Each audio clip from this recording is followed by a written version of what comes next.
This is kind of a side note to Notes for the New Gamer Part 5. We were talking about color and painting. It's a topic that I thought I could leave and move on to the next subject. However, this came up and I thought I would try to shoot it. So anyway, what I have in front of me is a McMorning box set from Malifaux. And so I painted it all up. The color scheme is actually fairly plain color scheme. You can see the nurses. I kind of went with just a regular white nurse. Let's see if I can get some of these to focus. Maybe not. So I went with just kind of a pretty plain scheme on them. And I finished painting them and realized that there's one problem with this crew, and that is the fact that this crew is way too clean. So you can see, here's Dr. McMorning. You can see that everybody's way too clean. Even Sebastian has nothing, no blood spatter.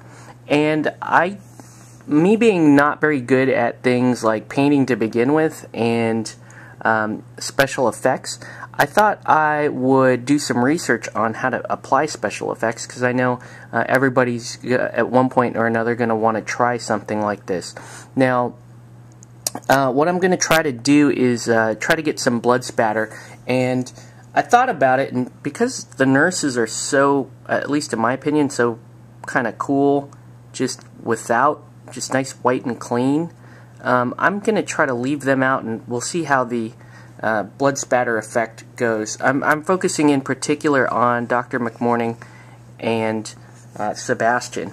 So I'm going to do a blood spatter technique, and this could either go right or it could go horribly wrong. So let's just see how this goes. Okay, so in order to get this blood spatter, the first thing I need to do is decide on a color, or in this case it's going to be a mixture of colors. I painted out a few potential candidates here of things that I want to mix, and this kind of demonstrates the point of the previous video about color. So I have 3 washes here that I was considering, and then 4 paints that I was looking at. So I've got a few different colors to work with. So on the end here I've got Griffin Sepia, very light, almost kind of a red beige, and that looks pretty good. It's just got a little more yellow and brown to it that I wanted. This is Ball Red. This is another GW wash, and this wash looks a little too violet, so it looks almost like a wine stain, so I don't really want to go there. This is Ogren Flesh, and Ogren Flesh has got a little bit of brown to it and a little bit of red to it, so I think that's going to be a pretty good base for areas that are going to be dried blood. So in other words, the more transparent areas are going to be browner, while the fresher blood is going to be a little more opaque and a little bit more intense red. So that's my wash base that I've selected. And then over here I've got some more red paints. So this is Mechrite Red. This is a GW foundation paint. As you can see, very good hide.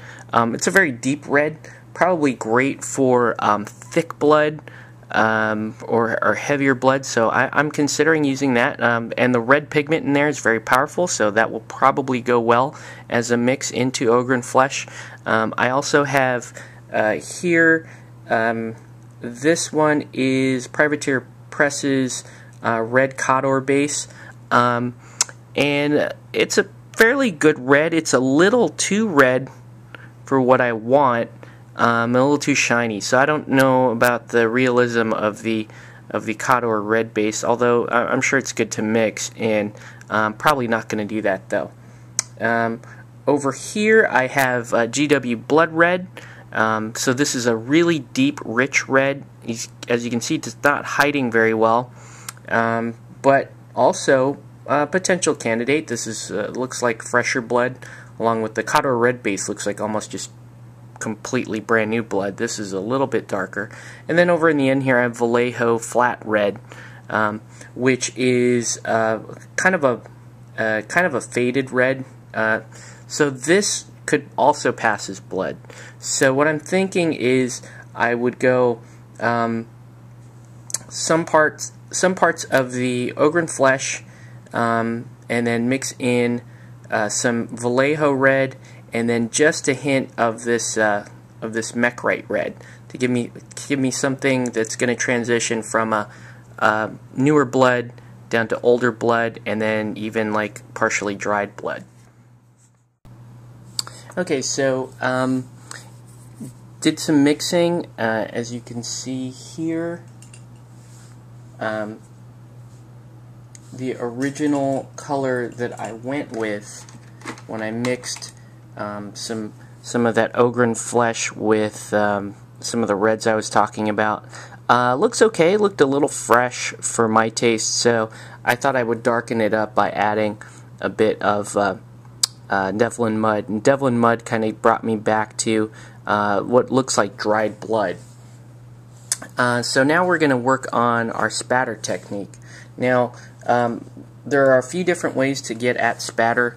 A lot of people do like they'll flick the brush, or they'll blow on the brush. I'm going to try something kind of weird. I'm going to actually use a spatter as a consequence of almost like dry brushing. So I've got a fine-tooth comb here, just an old plastic throwaway comb, and I'm going to flick some of the paint off the brush here. So if I angle this way, get some of my paint on board. Very thin, I should point out, very thin watery coat. I'm just going to flick using the ridges of the comb to kind of create that flicking motion. Because I'm going for a very subtle, very fine droplets is what I'm shooting for. So I don't know if the camera was even going to pick this up, but I ended up with some very fine droplets. There's a couple of droplets there, and they're the right size. That's what I was hoping for. So I'm going to go ahead and do my first test subject, which is going to be Sebastian. So Sebastian, good luck, and we'll see how this goes. So I'm actually just going to lie down Mr. Sebastian this way. Actually, it's not bad. Do a quick wipe of my comb. And let's see what we get. So I really want to hit that saw blade, and I want to hit his apron below. So just going to do this,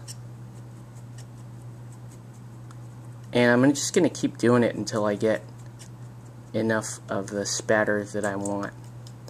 And yeah, just so you know, the technical term is spatter, not splatter. For you terminology buffs out there, when you're doing this with a liquid, you're actually causing spatter. I'm going to angle it so I get, oops, a couple more droplets there. I'll flick this way.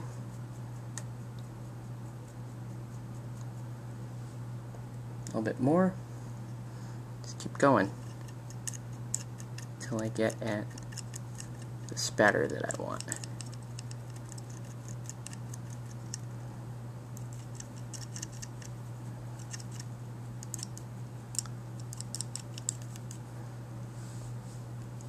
Alright, not bad so far. I don't know if the camera is picking this up or not. Actually going to stop the camera real quick while I finish this technique. Okay, so I went ahead and finished. Not sure exactly how much of this you really see. Ooh, sorry, nurse. Let's see. It's really fine. I wish my camera could focus in on that. But it's a very, very fine spatter on Dr. McMorning. Also did Sebastian. You can see he's got a little bit bigger splotches, and you can see the the blood on his bone saw. So so that was a special effect. The one thing I did like, I mean, I think the blowing through a straw technique works fine, and the flicking the brush. The one thing I liked about the comb was that using the top part of the comb, I was able to shield parts of the model that I didn't really want to get hit by spatter. So I thought that was one of the advantages to using the comb.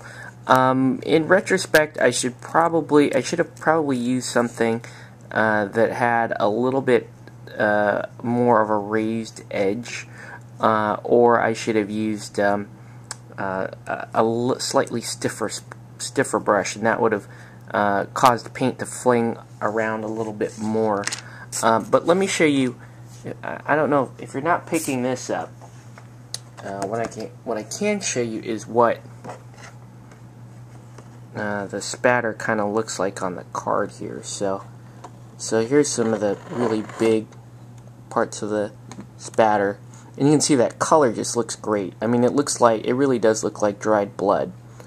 So this turned out really well, and I'm very happy with the results. Gonna leave the nurses clean because I don't know. I know they're not gonna see the field much anyway, so it's kind of funny that they're gonna be clean and the doctor is gonna be dirty.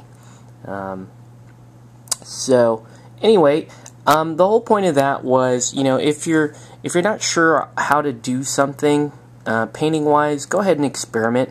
That was the very first time I tried using something like a comb. The idea just kind of came to me while I was playing some Puppet Wars with some friends tonight, and I said, hey, maybe if I used a comb and I flicked the brush like I was dry brushing it, maybe I would get good spatter. And it turns out you do. You get pretty good, nice fine spatter. It looks very realistic on the model, and again, I apologize that you can't really see it too well. So I'll try to take a still and stick it on the end of this video and see how that goes. Anyway, that's another note for the new gamer. Please feel free to try different techniques. Obviously, you don't want to do them on the model until you've tested them and you feel very comfortable with them. For this particular special effect, as you can see, it did take quite a few different colors to get at the blood color that I wanted. Let me show you actually what that looks like on my really messy, soon-to-be replaced palette. So that's the blood. That's the wet blood, and I have it thinned down to the point where it's literally as thin and maybe a little bit thinner than washes. It's pretty much the same consistency as water. So it did take a little while to get there, but I'm pretty pleased with the result. I think that that worked out really well. So anyway, thanks for watching, and if you have any questions, just shoot me a note in the comment section. So talk to you later. Bye.